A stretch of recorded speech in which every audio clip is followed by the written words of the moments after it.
Hi, this is Mia. There are many delicious and nutritious whole grain gluten-free foods to choose from. Here are some of the best options.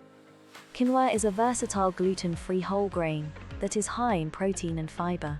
It's also rich in vitamins and minerals like iron, magnesium, and zinc.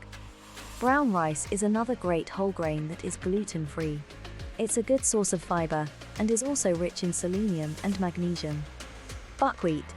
Despite its name, buckwheat is not a type of wheat and is naturally gluten-free. It's a good source of protein, fiber, and minerals like magnesium and copper. Amaranth is a gluten-free whole grain that is high in protein, fiber, and minerals like iron, magnesium, and phosphorus. Millet is another gluten-free whole grain that is high in fiber and protein. It's also a good source of magnesium, phosphorus, and B vitamins. Overall, the best whole grain gluten-free food for you will depend on your personal taste preferences and nutritional needs. Try incorporating a variety of whole grains into your diet to ensure that you're getting a wide range of nutrients. Please share this video with your loved ones.